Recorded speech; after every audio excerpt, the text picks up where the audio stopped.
யாராவது ஸ்டேஜில் ஓடு ஓடு ஓடு ஓடு நான் வராம்பாரு வேட்டைக்காரன் அப்படின்னு எந்த சிஎம்னா சினிமா பாட்டு பாடி பார்த்துருக்கீங்களா? ஓடு ஓடு ஓடு ஓடு ஓடு ஓடு ஓடு ஓடு வராம்பாரு வேட்டைக்காரன். ஸ்டாலின் அவர்கள் வந்து பாடாத பாட்டா சொல்லுங்க.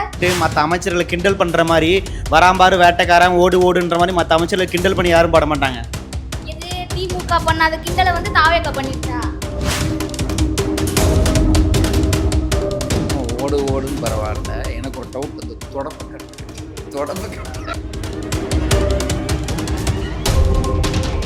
ஒரு சின்ன மரியாதை நிமித்தம் கூட பண்ணல, ஒரு மௌன அஞ்சலி செலுத்தலைங்க. அத்தனை பேர் இருந்திருக்காங்க, மேடல் ஒரு மௌன அஞ்சலி செலுத்திருக்கலாம்ல, ஒரு மௌன அஞ்சலி கூட செலுத்தலை. இதை பண்றீங்க அதை பண்றீங்க, எதை பார்த்தாலும் முட்டு கொடுக்குறீங்க, வந்து எதை சொன்னாலும் குற்றம், எதை சொன்னாலும் விமர்சனம், எதுக்காக வந்து வைக்கிறீங்க? இப்போ பார்த்தீங்கன்னா டிஎன்பிஎஸ்சி குரூப் 1 எக்ஸாம் வந்து வெறும் 26 இடம் மட்டும் தான் இருக்குதுன்னு சொல்லியிருக்காங்க. அதே மாதிரி கரூர்ல 40 பேர் இருந்தானுங்களா, அரசு வேலையா அவனு பூரான வேலை. கரூர்ல வந்து சொல்லியிருக்காரு, இவங்க ஒரு புரட்சியாளர்கள், இவங்க எல்லாருமே இவங்களுக்காக வந்து கரூர்ல வந்து நினைவு சின்னம் வைக்கணும் அப்படின்னே சொல்லிட்டாங்க. அந்த நினைவு சின்னத்தை பார்த்து இனி வரும் காலங்கள்ல யாருமே ஊழலே பண்ணக்கூடாது அப்படின்னு காவல்துறையே யார் கையாண்டா, அங்கே போ இங்கே போ அங்கே போன்னு சொல்லி யாரோ அவங்கள காவல்துறையை வந்து கடிவாளம் போட்டு பிடிச்சிருக்கிறாங்கன்னு ஒரு குற்றச்சாட்டை வந்து அவர் வச்சிருக்கிறார்.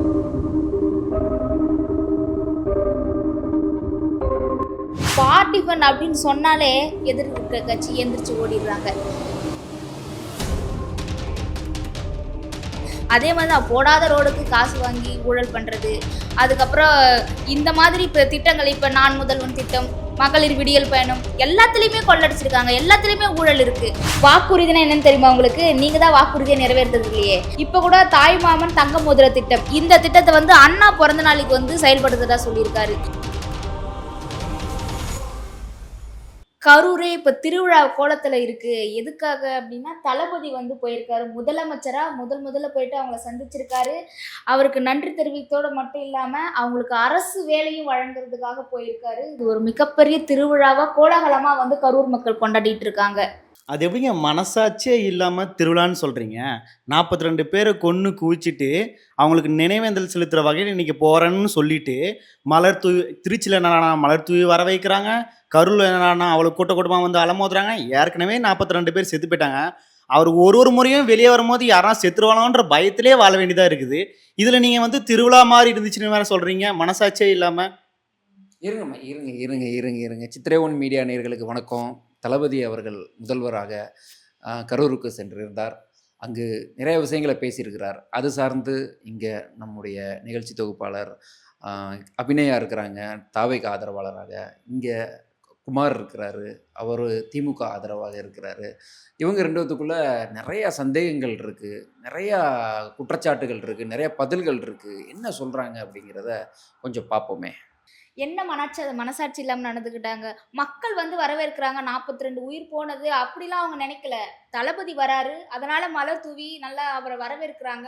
மக்களே வந்து அது எதுவும் எல்லாமே பாசிட்டிவாக எடுத்துக்கும் போது திமுக நீங்கள் மட்டும் ஏன் வந்து இதை பண்ணுறீங்க அதை பண்ணுறீங்க, எதை பார்த்தாலும் முட்டு கொடுக்குறீங்க, வந்து எதை சொன்னாலும் குற்றம், எதை சொன்னாலும் விமர்சனம், எதுக்காக வந்து வைக்கிறீங்க? பயமா? தாவே காட்சி பார்த்து பயமா உங்களுக்கு? நாங்கள் 50 வருஷமாக ஆட்சி பண்ணிட்டு வந்திருக்கோம். இப்போ தான் நீங்கள் புதுசாக வந்திருக்கீங்க, புரியுதா? நாங்கள் எந்த கட்சியும் பார்த்து பயப்பட வேண்டிய அவசியமே கிடையாது. முக்கியமாக தாவேக்காவை பார்த்து பயப்பட வேண்டிய அவசியமே கிடையாது. எங்களுக்கு அவருடைய குற்றச்சாட்டு என்னன்னா, நீங்கள் 42 பேர் உங்களால் தான் இறந்தாங்க, நீங்கள் வர லேட்டானதுனால தான் இறந்தாங்க, புரியுதுங்களா? அதுக்கான பொறுப்பை நீங்கள் இது வரைக்குமே ஏற்றுக்கல. ஆகுனா வந்து ஏன் மேலே தான் பழி போடுறீங்கன்னு சொல்லிட்டு இருக்காங்க. இப்போது இன்றைக்கி கூட கரூரில் ஒரு விஷயம் சொல்லியிருக்காரு. என்னன்னா, போலீஸ் வந்து எங்களை முன்னாடியே எச்சரிச்சிருக்கலாம். போலீஸ் நினச்சா நம்ம அதே அந்த நிகழ்வை வந்து ரத்து செஞ்சுருக்கலாம், அதற்கான உரிமை அவங்ககிட்ட இருக்குது அப்படின்ற மாதிரிலாம் இன்றைக்கி பேசியிருக்காரு. சரி, ஓகே. இத்தனை நாளாக வந்து பார்த்தீங்கன்னா திமுக தான் பண்ணிச்சு, ஸ்டாலின் தான் பண்ணார், செந்தில் பாலாஜிலாம் வந்து பண்ணார் அப்படின்னு சொல்லிட்டு அவங்க மேலே குற்றச்சாட்டு சொல்லிட்டு இருந்தீங்க. இப்போ என்ன காரணத்துக்காக போலீஸ் பக்கம் அப்படி திரும்புறீங்கன்னு எனக்கு சுத்தமாக புரியல. போலீஸ் தான் அது சொல்கிறாங்க இல்லையா, போலீஸ் வந்து இப்போ போயிட்டு சாட்சியெலாம் சொல்கிறாங்க அப்படின்னு சொல்லிட்டு சொன்னீங்க. இப்போ போலீஸ் தான் காரணம் அப்படின்னா, ஆமாம், அந்த போலீஸ் இப்போ 6000 பேர் வந்து இவ்வளோ கூட்டம் சேர்ந்துச்சு, அதில் எதனா ப்ராப்ளம் நடந்துச்சா? கிடையாது. இல்லை, 6000 பேர் டபுள் மடங்கா பாதுகாப்பு கொடுத்ததுனால தான் அந்த கூட்ட நெரிசல் இப்போ கூட தான் எவ்வளோ தூரம் ஏங்க எங்களுக்கு அந்த மாதிரி ஒரு நிகழ்வு நடக்குன்னு தெரியுமாங்க ஏற்கனவே? இது மாதிரி 42 பேர் இறப்பாங்கன்னு தெரியுமா? நாங்கள் முடிஞ்ச அளவுக்கு போலீஸ் ப்ரொடெக்ஷன் உங்களுக்கு கொடுத்தோம்ல, கொடுக்காம விட்டோமா நாங்கள்? விஜய் அவர்கள் போகும்போது ஒவ்வொரு மாவட்டத்துலையும் சாரையாக கூட்டம் வருது. அவரே சொன்னார், ஏதோ ஒரு மாவட்டம், என்ன மாவட்டமா, பெரம்பூரா, பெரம்பூர் தான் சார். பெரம்பூர் மாவட்டத்துக்கு போகும்போது எச்சரிக்கை கொடுத்து வீட்டுக்கு அனுப்பிட்டாங்க. வயத்தறிச்சலோடு போனேன், மக்களை பார்க்க முடியலன்னு. அதேமாரி இங்கேயும் அனுப்பியிருக்க வேண்டியதானப்பான்னு அவங்க கேட்குறாங்க. கரெக்டு தானே, இந்த மாதிரி அனுப்பியிருக்கலாம்ல. போலீஸ் பாதுகாப்பு ஏற்கனவே வர்றதுக்கு டைம் ஆயிடுச்சு, அது எல்லாமே மக்களால் தானே டைம் ஆயிடுச்சு. இவர் ஒன்றும் உட்காந்துட்டு, அவரே முன்னாடி நிறைய இடத்துல சொல்லியிருக்காருல்ல, நான் ஒன்றும் உட்காந்துட்டு ரெஸ்ட் எடுத்துலாம் வரல. மக்கள் அங்கேருந்து என்ன ஒரு நாமக்கல்ல இருந்து ஏர்போர்ட்ல இருந்து நாமக்கல் வரவே 4 மணி நேரம் 5 மணி நேரம் ஆயிடுச்சு அப்படின்னு சொல்றாங்க. அப்போ அது எல்லாத்துக்கும் மக்கள் காரணம் தான் சொல்லுவாங்க, இவர் காரணம் கிடையாது. அது எல்லாமே திமுகவுடைய ஒரு விமர்சனத்தினால இவர் மேல எல்லா பழியும் போயிடுச்சு, அவ்வளவுதான் காரணம். அதாவது திமுக விமர்சனம் சொல்லாதீங்க. நீங்கள் வந்து இப்போ ஒரு முதல்வர், நீங்கள் ஒரு முதல்வர் கேண்டிடேட்டாக நின்னீங்க. நின்னா என்ன பண்ணணும்? முதல் விஷயம் நீங்கள் வந்து ஒரு டைம் லைனை ஃபாலோ பண்ணணும். நீங்கள் இத்தனை மணிக்கு கரூர் வரேன்னு சொன்னீங்க, அத்தனை மணி வரைக்கும் மக்கள் வந்து காத்துட்டு இருந்தாங்கல்ல. காலையில் 5 மணிலேருந்து மக்கள் வந்து காத்துட்டு இருக்கிறாங்க. அப்போ அவங்களுக்கு என்ன பதில் சொல்ல போறீங்க? ஒரு சாப்பாடு இல்லை, ஒரு தண்ணி இல்லை. சாப்பாடு இல்லை, தண்ணிலாம் இல்லை. அவர் கரெக்டான டைமுக்கு வந்து இறங்கிட்டாரு, அந்த ஊர்ல வந்து இறங்கிட்டாரு. அங்கிருந்து ஊருக்கு, அந்த ஊர் உள்ள போறதுக்கு அவ்வளோ டைம் ஆயிருக்கு. அப்பனா மக்கள் கூட்டம் அவ்வளோ தூரம் அலமோதி இருக்காங்க. அப்போ அவர் போக டைம் ஆகுது, அதனால நீங்க எல்லாம் நகருங்க நகருன்னு சொல்லிட்டு வண்டி விட்டு வந்தா அங்க எவ்வளோ பேர் செத்துருப்பாங்க நீங்க சொல்ற மாதிரி சொன்னா. அதே மாதிரி அந்த அவர் விஜய் அவர்கள் வந்து பார்க்கும்போது அவங்க மரத்து மேலே ஏறது அவ்வளோ ரசிகர்கள் அங்கே இருக்கிறதுனால மக்கள் வந்து அவரை பார்க்கணும்னு முந்தி அடிச்சுட்டு வரும்போது அந்த மாதிரி சூழல் வந்து ஏற்பட்டிருக்கு. இருந்தாலும் அவங்க விஜய் அவர்கள் வந்து கேட்கும்போது என்ன சொன்னார், இந்த இடம் பத்தாது, ரசிகர்கள் நிறைய பேர் வருவாங்க, நிறைய தொண்டர்கள் வருவாங்க, எங்களுக்கு வேற இடம் கொடுங்க அப்படின்னு சொல்லும்போது ஏன் கொடுக்கல? அப்போ வந்து திமுக தானே ஆட்சியில் இருந்துச்சு, ஏன் கொடுக்கல? அதுக்கு பதில் சொல்லுங்க. இருங்கம்மா இருங்க, கரூர்னு அப்படியே கடந்த காலத்தை பேச மாட்டேன். இன்னைக்கு அவர் பேசின விஷயங்கள்ல சில விஷயங்கள், அவர் வந்து போலீஸ் மேலே குற்றச்சாட்டு வச்சிருக்கிறாரு.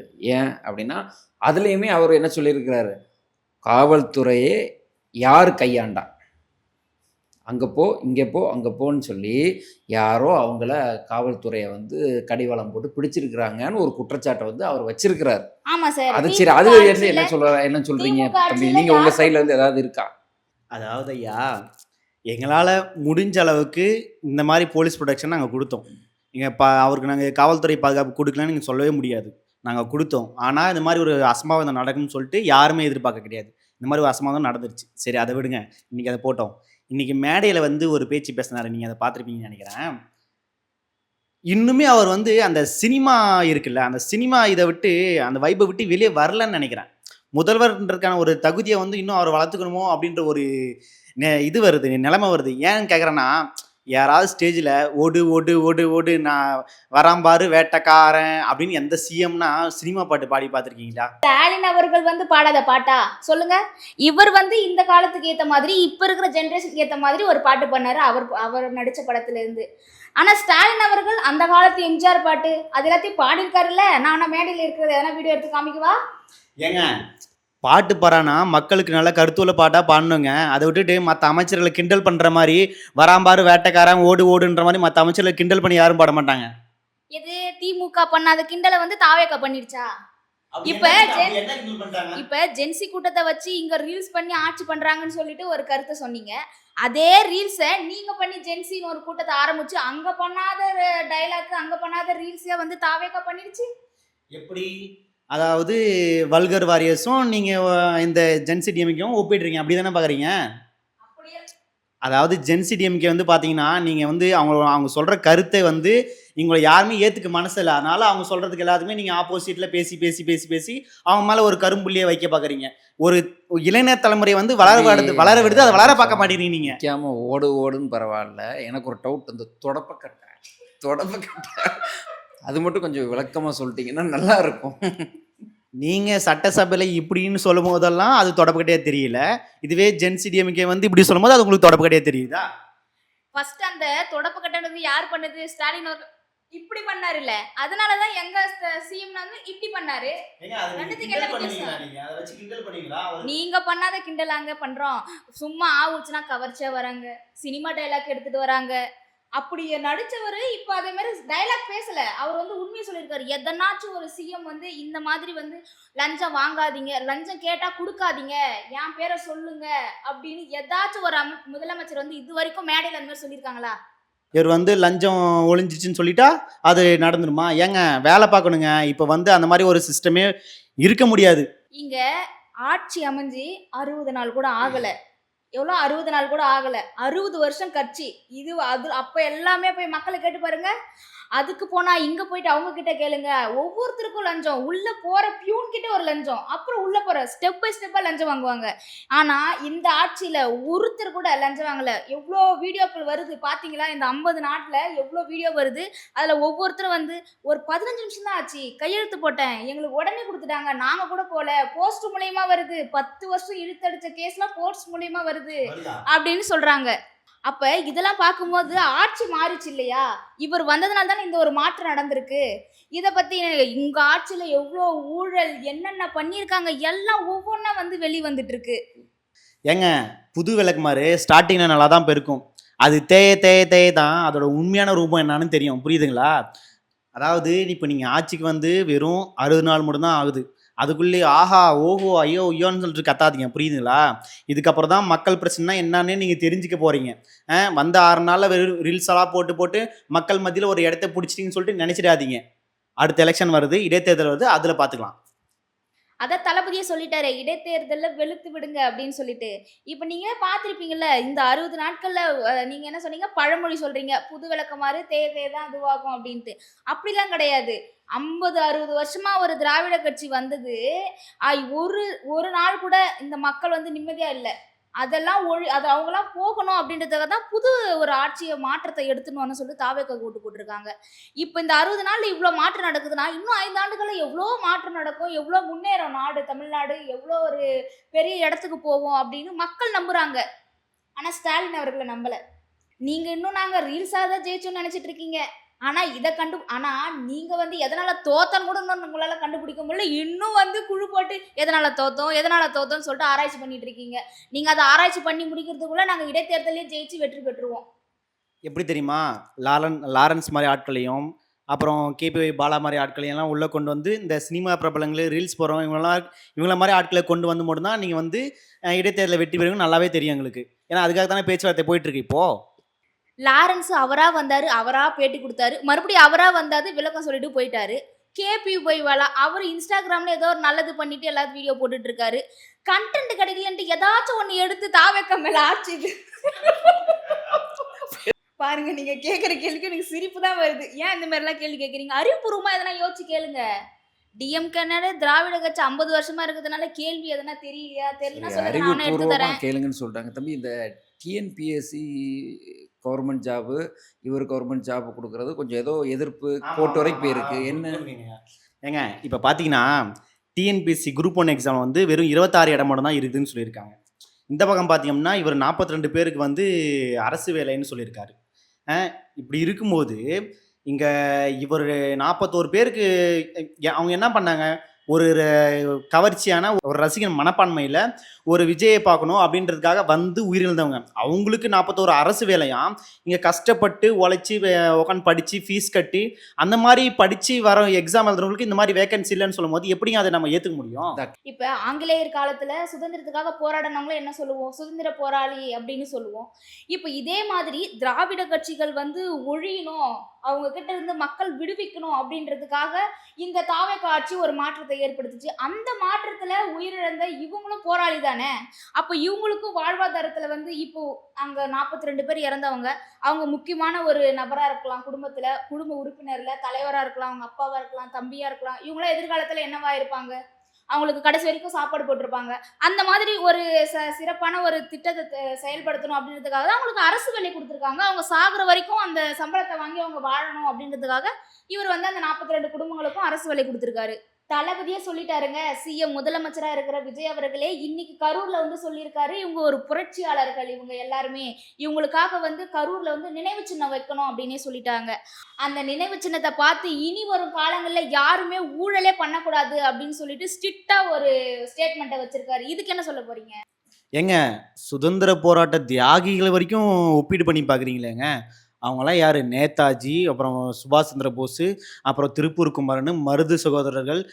நீங்கள் இப்படி போகிற பக்கம் பார்த்தா கடைசியில் நாளைக்கு அந்த 42 பேரில் யாராவது ஒருத்தர் ஃபோட்டோ எடுத்துன்னு வந்து இவர் தான் நேதாஜி அப்படின்னு சொன்னாலும் சொல்லுவீங்க போலயே. அவங்களோட இவங்களும் நீங்கள் ஒப்பிடுவீங்களாங்க? என்னங்க? அவங்களும் ஆங்கிலேயர்கிட்ட இருந்து போராடினாங்க சரி. அதை விட கொடுமையான இதுதான் இங்க இப்ப நடந்திருக்கு. அதனால இவங்கள போராட்டக்காரர்கள் அப்படின்னு தான் சொல்லணும். அதனால நாங்க புரட்சியாளர்கள் அப்படின்னு தான் சொல்லியிருக்கோம். சொல்லுவோம் இதுக்கப்புறமும். அது ஒப்பிட்டு பார்க்கறதுல எதுவும் தப்பு கிடையாதே. எது? தமிழ்நாட்டை எங்ககிட்ட இருந்து காப்பாத்தீங்களா? ஏங்க தமிழ்நாட்டை காப்பாத்துனதே நாங்க தாங்க. அதாவது சுதந்திர போராட்டத்துக்கு அப்புறம் வந்து நீங்க சுதந்திரம் கிடைச்சுச்சு நீங்க நம்பிட்டீங்க. ஆனா உண்மையான சுதந்திர போராட்டமே அப்பதான் ஸ்டார்ட் ஆச்சு. அப்போ வந்தவர் தான் பெரியாரு, கலைஞர் இவங்க எல்லாருமே. இவங்க எல்லாரும் வந்து தான் உங்களுக்குன்னு ஒரு கொள்கையை நாங்க தரோம். இந்த கொள்கை மூலியமா நீங்க ஃபாலோ பண்ணுங்க. சமத்துவமா இருங்க. எல்லாரும் சமமா பாருங்க அப்படின்னு சொல்லிட்டு ஒரு கொள்கையை கொடுத்தனால தான் தமிழ்நாடு இந்த அளவுக்கு முன்னேறி இருக்கு. அது மட்டும் இல்ல. போன ஆட்சியிலே ஸ்டாலின் அத்தனை திட்டங்களை கொண்டு வந்திருக்காரு. நீங்க இப்ப வந்து பேர் மாத்திட்டு திரியிறீங்க அது எல்லாருக்குமே.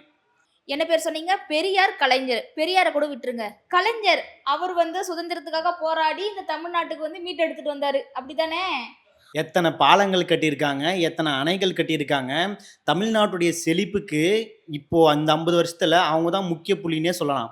அது மட்டும் இல்லைங்க பார்த்தீங்கன்னா, மகளிருக்கான விடியல் பயணம் கொண்டு வந்திருக்காங்க. இளைஞர்களுக்கு நான் முதல்வன் திட்டத்தை கொண்டு வந்திருக்காங்க. இந்த மாரி இளைஞர்களுக்கு சின்ன குழந்தைங்கள்லேருந்து பெரியவங்க வரைக்குமே அத்தனை நலத்திட்டங்களும் கொண்டு வந்து தமிழ்நாட்டு மக்களை நல்லபடியா தான் பார்த்துட்டு இருந்திருக்காங்க. என்னது பாலமா? எது நைட்டு காலையில கட்டிட்டு சாயந்தரம் வந்து பாலம் பூரா அடிச்சுட்டு போயிடுச்சு மழையில. அந்த பாலத்தையா சொல்றீங்க? பாலம் கட்டுறதா இருந்தா ஸ்ட்ராங்கா கட்டணும். இந்த போடாத ரோடுக்கு போட்டேன்னு சொல்லிட்டு காசு வாங்கினது தானே டிஎம்கே. அதுவும் ஏவாவேலு. இப்போ சிங்கப்பூர்ல போயிட்டு மருத்துவமனையில எனக்கு உடம்பு சரியில்லைன்னு படுத்துட்டு இருக்காரு. அந்த மாதிரி பாலம் வந்து ஸ்ட்ராங்கா கட்ட தெரியல. அந்த காலத்துல காமராஜர் கட்டினாரு பாருங்க பாலம் அண்ணன் இதெல்லாம் அது சொல்லலாம். ஆனா இவங்க ஆட்சியில கட்டினது இப்படி காலையில கட்டிட்டு இப்படி போறதுக்குள்ள மழையில காத்தா அடிச்சுட்டு போயிடுது. இது வந்து பாலம் கட்டினேன், அதை கட்டினேன், இதை கட்டினேன் அப்படின்னு சொன்னா தாவேக்கா ஆட்சி வந்து இப்பதான் 2 வருஷம் வந்திருக்கு. நீங்க எம்ஜிஆர் கூட ஒப்பிட்டு பேசுறீங்க.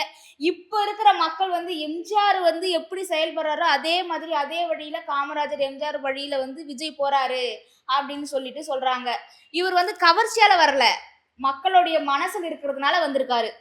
அம்மா இருங்க. அப்புறம் இந்த பார்ட்டி ஃபண்டுன்னு ஏதோ சொல்லிக்கிட்டு இருக்கிறாங்க. அதை பற்றி கொஞ்சம் விளக்கி சொன்னீங்கன்னா நல்லா ஆமா இருக்கும். சார், நீங்களே இப்ப சொல்லிட்டீங்க. பார்ட்டி ஃபண்ட் அப்படின்னு சொன்னாலே எதிர் இருக்க கட்சி எந்திரிச்சு ஓடிடுறாங்க. இவர் பாட்டு பாடினாருல இன்னைக்கு, கரூர்ல கூட பாட்டு பாடினாரு. கரெக்டாக தானே பாடியிருக்கிறாரு. ஓடு ஓடு வேட்டகா அந்த பாட்டு கரெக்டாக தானே இருக்கு. அவங்க ஆட்சியில் இருந்து இப்படி அந்த மாதிரி தான் ஓடிட்டு இருக்காங்க. அதே மாதிரி தான் போடாத ரோடுக்கு காசு வாங்கி ஊழல் பண்ணுறது. அதுக்கப்புறம் இந்த மாதிரி இப்போ திட்டங்கள், இப்போ நான் முதல்வன் திட்டம், மகளிர் விடியல் பயணம், எல்லாத்துலேயுமே கொள்ளடிச்சிருக்காங்க. எல்லாத்துலேயுமே ஊழல் இருக்கு. மகளிர் உரிமை தொகை இதுலேயுமே ஊழல் இருக்கு. எல்லாத்துலேயுமே கொள்ளடிச்சு அவ்வளோ பணத்தை சேர்த்து வச்சிருக்காங்க. அவ்வளோ ஊழல்கள் இப்போ வந்து வெளியே வந்துட்டு இருக்கு. இந்த ஆட்சியில் இவ்வளோ தூரம் சொல்லியிருக்காங்க. மின்சாரத்துறையில் பார்த்தா கரண்ட்டே கிடையாது. கரண்ட் வராததுக்கு காரணம் அப்படின்னு யாருன்னு பார்த்தீங்கன்னா டிஎம்கே அப்படின்னு தான் சொல்றாங்க. போக்குவரத்து துறையில இவ்வளோ பணம் ஊழலாயிருக்குன்னா அது டிஎம்கே. எல்லாத்துலயுமே டிஎம் ஆட்சி தான் வந்துட்டு இருக்கு. போக்குவரத்து துறையை பார்த்தீங்கன்னா மீட்டெடுக்க முடியாத அளவுக்கு வீழ்ச்சியில கிடக்கு அப்படின்னு இப்போ ரிப்போர்ட் வருது. இதெல்லாத்துக்கும் காரணம் யாரு? திமுக காரங்க தான். சரி, நீங்கள் மொத்த அரசியலும் இங்கே உடச்சிருவீங்க போல. கரூருக்கு வாங்கம்மா. கரூரில் விஜய் பேசின அவர்கள் முதல்வர் பேசினதுக்கு வாங்க. கரூர்ல விஜய் பேசுனது ஒரு பேச்சே இல்லைன்னு சொல்றேங்க. நீங்க என்னங்க கரூர் விஜய் பேசினாரு வந்தாரு, பாட்டு பண்ணாரு, 2 டைலாக் விட்டாரு, சினிமா டைலாக் விட்டாரு, அப்புறம் போயிட்டாரு. என்ன பேசினாரு? அந்த 42 பேருக்கான என்ன அந்த ஒரு சின்ன மரியாதை நிமித்தம் கூட பண்ணல. ஒரு மௌன அஞ்சலி செலுத்தலைங்க. அத்தனை பேர் இருந்திருக்காங்க மேடல், ஒரு மௌன அஞ்சலி செலுத்திருக்கலாம்ல. ஒரு மௌன அஞ்சலி கூட செலுத்தல. வந்தாரு, சினிமா டைலாக் ஓடே ஒரு பாட்டு பண்ணாரு, அப்புறம் போயிட்டாரு. இதுதான் ஒரு சிஎம்கான ஒரு மரியாதையா? சொல்லுங்க பார்க்கலாம். என்ன சொன்னீங்க? அவர் வந்து பாட்டு பாடிட்டு ரீல்ஸ் பண்ணிட்டு சினிமா கண்ணண்ட பேசிட்டு போறாரா? அப்படியெல்லாம் கிடையாது. நீங்க வந்து சும்மா நீங்க போன்ல பார்க்கும்போது ரீல்ஸை பார்த்துட்டு வந்து இப்போ வந்து என்கிட்ட பேசிட்டு இருக்கீங்களா? அதுக்கு ஸ்டார்டிங் ஃபர்ஸ்ட் எடுத்த உடனே அவர் எவ்வளோ எமோஷ்னலா பேசினாரு. அவர் என்னன்னு அந்த கூட்ட நெரிசல்ல உயிரிழந்தவங்களுக்கு வந்து என்ன காரணம், அதுக்கான காரணம் என்ன, எல்லாத்தையுமே வந்து மக்கள் முன்னாடி சொன்னாரு. இதெல்லாம் பார்க்காம அந்த ஓடு ஓடு அப்படின்னு சொன்னதை மட்டும் எடுத்துட்டு வந்து இங்க பேசக்கூடாது. அது மட்டும் இல்லாம இன்னும் நிறைய லஞ்சம் வந்து வாங்கக்கூடாது. யாராவது கேட்டாலும் நீங்க வந்து நாங்க கொடுக்க மாட்டோம் அப்படின்னு தைரியமா வந்து சொல்லுங்க அப்படின்னு சொல்லிட்டு ஒரு முதலமைச்சர் வந்து இந்த அளவுக்கு வந்து ஃப்ரீடமா மக்கள்கிட்ட வந்து இந்த மாதிரிலாம் சொல்றது வரலாற்றிலே கிடையாது. முதல் முறையா வந்து விஜய் அவர்கள் வந்து சொல்லியிருக்காரு. வாக்குறுதினா என்னன்னு தெரியுமா உங்களுக்கு? நீங்க தான் வாக்குறுதியை நிறைவேற்றுறது இல்லையே. அந்த வாக்குறுதியை ஒவ்வொரு மேடையில பேசும்போதும் ஒவ்வொரு வாக்குறுதியை வந்து நிறைவேற்றிட்டு வராரு. இப்ப கூட தாய்மாமன் தங்க மோதிர திட்டம், இந்த திட்டத்தை வந்து அண்ணா பிறந்த நாளைக்கு வந்து செயல்படுத்துறதா சொல்லியிருக்காரு. இந்த மாதிரி முதலமைச்சர் தமிழ்நாட்டுக்கு வந்து எந்த காலத்துல கிடைச்சது கிடையாது. இப்பதான் முதல் வரலாற்றிலே இப்ப எழுதப்பட்ட ஒரு முதலமைச்சரா விஜய் அவர்கள் இருக்காரு. இதுக்கு என்ன சொல்றீங்க? இருந்தாலும் அண்ணா பிறந்த நாள் திராவிட முன்னேற்ற கழகத்துக்கு உயிர் கொடுத்தவர் இல்லையா? ஸோ அவர் பிறந்த நாளில் ஒரு சிறப்பான விஷயத்த ஒரு வாக்குறுதி சொல்லியிருக்கிறாங்க ஏங்க அப்படிங்கிறது நல்ல விஷயம் தானே. வாக்குறுதின்றது நாங்க கூட தான் வாக்குறுதி சொல்லுவோம். தங்க நிறைவேற்றணுமா மோதிரன்றது தம்பி, சாத்தியமா? நீங்க நிறைவேற்றணுமே. சொல்லுங்க. தங்க மோதிரன்றது சாத்தியமா சொல்லுங்க. இதுக்கு முன்னாடி தான் அப்போ கூட தான் 6 சிலிண்டர் ஒரு வருஷத்துக்கு 6 சிலிண்டர் கொடுக்குறோன்னு சொன்னாரு. வருஷத்துக்கு 6 சிலிண்டர் தான் யூஸ் பண்றோம். நாங்க அப்போ மொத்தமாவே நாங்க ஃப்ரீயாவே இருக்கிறோமே. இப்படி இருந்தா ஏற்கனவே 12 லட்சம் கோடி கடன்ல இருக்கு. இவர் தங்க மோதிரம் ஒரு பக்கம் தராரு, சிலிண்டர் ஒரு பக்கம் தராரு. இந்த கடன் எங்க போய் நிக்குன்னு நினைக்கிறீங்க? பாதி இருந்த கடனை மொத்தத்தையும் தூக்கி நிறுத்தி 13 லட்சத்து கோடியா வந்து நீங்க ஆக்கிட்டு போயிட்டீங்க. அதுக்காக இவரு அறிவிச்ச திட்டங்கள்லாம் வந்து செயல்படுத்தாம இருந்தா இன்னும் வந்து 60 நாள்ல கூட ஆகல. அதுக்குள்ளே இவர் சொன்ன திட்டத்தை செயல்படுத்தல, இவர் வந்து இந்த திட்டத்தை சொல்ல பொய்யான வாக்குறுதி கொடுத்துருக்காங்க அப்படின்னு எவ்வளவு விமர்சனம் பண்றீங்க.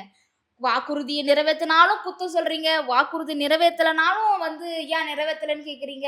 என்னதான் வந்து கரூர் போனாலும் ஏன் போகலங்கிறீங்க? போகலன்றீங்க. போனா கோர்ட்டுக்கு போறீங்க. அவங்களோட மன வலிமா. கரூர் போனாலும் வந்து ஏன் போறீங்க அப்படின்னு சொல்லிட்டு கோர்ட்டுக்கு போயிட்டு தடை விதிக்கிறீங்க. ஆனா அவங்க என்ன பண்ணாங்க, நீங்க போங்க நாங்க போக சொல்லிக்கிறோம் அப்படின்னு சொல்லிட்டு அவங்கள அமுச்சு விட்டாங்க. நீங்க வந்து எந்த ஒரு இதுவும் கரூர் வந்து ஏன் போகல போகல போகல அப்படின்னு ஒரு குற்றச்சாட்டு வச்சிருந்தீங்க. எது வரைக்கும்? கரூர் போகாத வரைக்கும். இப்ப கரூர் போறோம்னு சொன்னோடனே நீதிமன்றத்துக்கு போறீங்க. அவங்க என்ன சொல்றாங்க, நீங்க போங்க முதலமைச்சருடைய விருப்பம் அது அப்படின்னு சொல்லி அமுச்சு விட்டாங்க. இந்த கரூர் பிரச்சனையில இப்ப இவர் சொல்லியிருக்காரு, விஜய் அவர்கள் வந்து சொல்லியிருக்காரு. அவருமே இதை சொல்லியிருக்காரு, நாங்க வந்து போலன்னு சொன்னீங்க, இப்ப நாங்க போனாலும் வந்து தடை விதிச்சு மனு கொடுக்குறீங்க. நீங்க என்னதான் பண்றீங்க? திமுக என்னதாங்க என்னதான் சொல்ல பண்றீங்க? வரீங்க? நீங்க ஆட்சியில இருக்கும்போதும் தடைக்கு போறீங்க, அவங்க ஆட்சியில இருக்கும்போது தடைக்கு போறீங்க அப்புறம் ஒரு டைலாக் சொன்னாரு. அப்படின்னு சொல்றாங்க. நீங்க இன்னும் முதல்வராவே நினைச்சிட்டு இருக்கீங்க. ஆட்சி மாறி ரொம்ப நாள் ஆச்சு, நீங்க உங்க கண்ணை திறந்து பாருங்க அப்படின்னு சொல்லியிருக்காரு. கண்ணை திறந்து பாருங்க ஃபர்ஸ்ட் யார் ஆட்சி நடக்குது அப்படின்னு. ஏங்க இவங்களுக்கெல்லாம் ரீல்ஸ் பார்க்குறவங்களுக்கெல்லாம் என்னங்க தெரிய போகுது? இவங்களுக்கெல்லாம் வந்து அறிவுபூர்வமாக தான் ஒரு பதிலடி சொல்லணும். இப்போ என்ன சொன்னாலும் அது அவங்களுக்கு வந்து ரீல்ஸ் கண்டென்ட்டாக தான் போகும். புரியுதுங்களா? அதனால இதுக்கப்புறம் வந்து நாங்கள் அறிவுபூர்வமாக இதுக்கப்புறம் டிஎம்கே இது வரைக்குமே டிஎம்கே வந்து எதிர்க்கட்சியா நல்லபடியாக செயல்பட்டுருக்கு. இதுக்கப்புறமும் எதிர்க்கட்சியா நல்லபடியாக செயல்படுன்றது. எனது அரசியல் நல்லா அறிவுபூர்வமான அரசியல் பண்ணுவீங்களா? நல்லா பார்த்தோம், இது வரைக்கும் தொடப்பக்கட்ட அரசியலை நல்லா பார்த்தோம். இதுக்கப்புறம் எப்படி அறிவுபூர்வமான அரசியலை இன்னும் என்ன மாதிரிலாம் பண்றீங்க அப்படின்றத நாங்க வெயிட் பண்ணி பார்க்குறோம். நான் கூட நினைச்சேன், நீங்க அரசியல் வந்து ரொம்ப புத்திசாலி, ரொம்ப நிறைய தெரிஞ்சவங்க, 60 ஆண்டு ஆட்சி வந்ததுனால நீங்க ரொம்ப மிகப்பெரிய அரசியல்வாதிகளா இருப்பீங்க அப்படின்னு. ஆனா இப்பதான் தெரியுது, நீங்க எதுக்கெடுத்தாலும் தொடப்பக்கட்ட அரசியலா பண்ணிட்டு வரீங்க. இன்னும் பார்க்குறேன், இன்னும் எந்த மாதிரியான அறிவுபூர்வமான அரசியலை நீங்க பண்றீங்க அப்படின்றத வெயிட் பண்ணி பார்க்கணும். சரி, போதும் போதும். நீங்கள் விட்டிங்கன்னா திராவிட அரசியலை தூள் கிளப்புவீங்க, நீங்கள் தாவைக்காவே இல்லாமல் பண்ணுவீங்க, பேசிகிட்டே இருக்கிறீங்க. பட் இன்று நடந்த ஒரு விஷயம் வந்து கரூரில் இறந்த மக்களுக்கு ஒரு அஞ்சலி செலுத்தும் விதமாகவும் நன்றி செலுத்தும் விதமாகவும் அப்புறம் அவங்களுக்கு வேலை வாய்ப்பும் கொடுத்துருக்குறாங்க. சரி, அடுத்தடுத்து இந்த தாவைக்கு அரசு நீங்கள் குற்றம் சாட்டியபடியும் நீங்கள் பெருமைப்படுத்தியபடியும் போகிறாங்களா, இல்லை என்ன நடக்குது அப்படிங்கிறத அடுத்த விவாதங்களில் காரசாரமாக இனிமேல் பண்ணலாம். நன்றி.